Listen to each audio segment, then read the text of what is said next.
Kita pasti pernah merasakan kehilangan, baik itu ditinggal oleh orang tersayang, hewan peliharaan, ataupun tokoh idola yang kita sukai.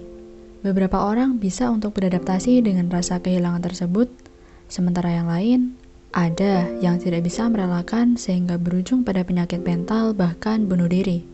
Rasa kehilangan ini bernama grief. Buat kalian yang ingin tahu lebih dalam apa itu grief dan bagaimana cara mengolah grief dengan benar, simak video ini sampai selesai ya.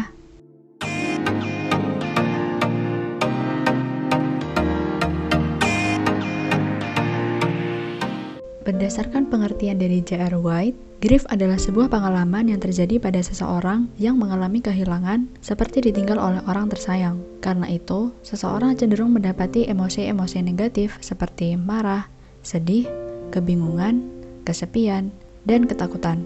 Seseorang yang mengalami grief umumnya mengalami 5 tahapan, yaitu pertama, penolakan atau denial. Pada tahap ini, seseorang secara sadar maupun tidak sadar akan menolak segala fakta dan informasi yang memiliki hubungan dengan peristiwa yang sedang terjadi.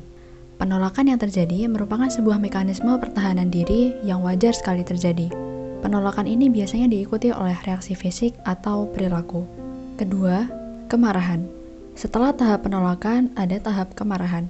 Pada tahap ini, seseorang akan mengalami emosi-emosi negatif yang disalurkan keluar pada beberapa hal.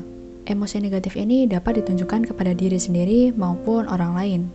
Ketiga, tawar-menawar. Pemikiran tidak logis mulai muncul pada tahap ini. Individu akan memiliki pemikiran-pemikiran yang irasional, seperti bagaimana jika saya bisa memutar balik waktu sehingga hal ini tidak terjadi, atau saya akan berterima kasih ke semua orang jika penyakit ini sembuh sekarang. Biasanya seseorang pada tahap ini akan mulai tawar-menawar dengan pihak tertentu seperti Tuhan, misalnya. Keempat, depresi. Pada tahap ini, seseorang akan mengalami perasaan putus asa dan kehilangan harapan. Seseorang akan kehilangan kemampuan untuk menjalankan aktivitas sehari-hari. Tahap depresi ini muncul karena seseorang mulai menerima fakta yang terjadi. Yang terakhir, penerimaan. Seseorang akan mulai berubah pemikiran irasional menjadi berkomitmen dengan diri sendiri untuk belajar menerima situasi karena kehilangan yang dialami. Seseorang akan mengembangkan mekanisme pertahanan diri yang tepat untuk menghadapi kondisi kehilangan tersebut. Ketika mengalami grief, seseorang mungkin mengalami depresi karena rasa sedih yang dialami. Tapi ada perbedaan nih guys antara grief dan depresi. Ketika berduka, seseorang mungkin mengalami complicated grief atau complicated bereavement disorder, di mana intensitas kesedihan yang dialami seseorang sangat kuat dan tidak kunjung membaik, sehingga dapat mengganggu kehidupan sehari-hari. Complicated grief merupakan sebuah sindrom yang dapat terjadi pada 10-20% pada seseorang yang berduka. Complicated grief membuat seseorang mengalami preokupasi seperti ketidakmampuan menerima kematian, mengalami kerinduan yang intens, sering melamun, menangis, mengalami tekanan somatik, melakukan social withdrawal atau penarikan diri dari lingkungan, serta memiliki ide bunuh diri. Gejala dari sindrom ini juga dapat termanifestasi secara fisik, di antaranya seperti kehilangan nafsu makan, insomnia, stres, dan kekebalan tubuh yang melemah. Meskipun beberapa gejala pada sindrom ini seperti social withdrawal dan perasaan sedih serta putus asa tampak seperti depresi, namun sebenarnya keduanya berbeda. Perbedaan antara keduanya seperti yang pertama, DSM-5 tidak memasukkan sindrom ini sebagai gangguan mental, sedangkan depresi masuk ke dalam gangguan mental. Yang kedua, grief biasanya didahului oleh peristiwa kehilangan, sedangkan depresi dapat terjadi kapan saja. Yang ketiga, kesedihan pada grief terkait dengan kehilangan atau kematian, sedangkan depresi dijadikan oleh perasaan umum tidak berharga, putus asa, dan kurangnya kegembiraan. Dan yang keempat, gejala pada grief dapat membaik dengan sendirinya seiring waktu, sedangkan seseorang yang mengalami depresi sering membutuhkan treatment untuk bisa pulih. Nah, kalau teman kita atau orang terdekat kita berduka, apa sih yang harus kita lakukan? Yang pertama, kita harus bisa memahami proses berduka. Tidak ada satu cara yang benar atau salah dalam berduka. Jadi, teman-teman bisa nih menghindari memberitahu orang yang sedang berduka apa yang seharusnya mereka rasakan atau lakukan. Seseorang yang berduka mungkin terlibat emosi dan perilaku ekstrim, seperti perasaan bersalah, marah, putus asa, dan takut.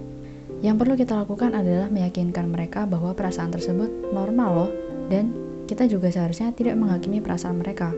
Tidak ada jangka waktu khusus dalam berduka. Setiap orang membutuhkan waktu yang berbeda-beda untuk dapat pulih dari proses berduka. Sehingga kita tidak diharapkan mengatakan kepada seseorang yang sedang berduka bahwa mereka telah berduka terlalu lama. Kedua, kita harus tahu apa yang harus dikatakan pada seseorang yang sedang berduka. Kita bisa menghindarkan diri untuk berkata, ini sudah rencana Tuhan. Sebab, bagi sebagian orang, pernyataan tersebut dapat memunculkan rasa tidak nyaman bahkan dapat memicu kemarahan. Jika kita tidak memiliki pernyataan yang lebih baik untuk diungkapkan, bersedialah untuk duduk diam dan menawarkan genggaman tangan atau pelukan. Ketiga, kita bisa menawarkan bantuan. Seseorang yang sedang berduka mungkin kesulitan untuk meminta bantuan, karena mereka merasa bersalah atau mungkin juga takut menjadi beban bagi orang lain. Sehingga, alih-alih mengatakan, kalau butuh sesuatu bilang ya, kita bisa mengatakan hal yang lebih spesifik seperti, aku lagi di supermarket, ada yang bisa aku bawain? Atau, aku lagi masak nasi goreng nih, kapan aku bisa bawain ke rumah? Keempat, kita bisa memberikan dukungan dalam jangka panjang.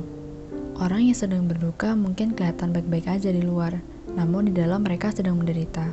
Sehingga, kita bisa menghindarkan diri untuk mengatakan hal-hal seperti, kamu kelihatan baik-baik aja ya, atau kamu kuat banget ya, karena pernyataan tersebut bisa membuat seseorang justru menjaga penampilan dan menyembunyikan perasaan mereka yang sesungguhnya. Alih-alih mengatakan hal seperti itu, kita bisa loh menawarkan dukungan ekstra pada hari-hari khusus seperti liburan atau ulang tahun mendiang. Biarkan orang yang berduka tahu bahwa kita ada untuk mereka apapun yang mereka butuhkan. Terakhir, perhatikan tanda-tanda depresi. Sangat umum bagi orang yang berduka untuk merasa tertekan, bingung, dan terputus dari orang lain. Tetapi kita juga harus memperhatikan nih, kalau misalkan gejala orang yang berduka itu tidak berangsur-angsur memudar, atau justru semakin memburuk seiring berjalannya waktu. Ini mungkin pertanda bahwa kesedihan yang normal telah berkembang menjadi masalah yang lebih serius. Nah, jadi begitu guys, penjelasan singkat mengenai grief dan bagaimana cara mengolahnya supaya nggak mengarah ke penyakit mental. Oh iya, infografis yang udah aku paparin sebelumnya bukan untuk melakukan self-diagnose ya. Jika sekiranya di antara teman-teman ada yang mengalami kondisi seperti yang udah aku jelasin, hingga berpengaruh pada aktivitas sehari-hari, teman-teman sangat disarankan untuk menghubungi tenaga profesional seperti psikolog. Saya Putri, pamit undur diri. Pantengin terus channel Tingkatkan Diri untuk memperoleh wawasan mengenai kesehatan mental dan pengembangan diri. See you on the next video.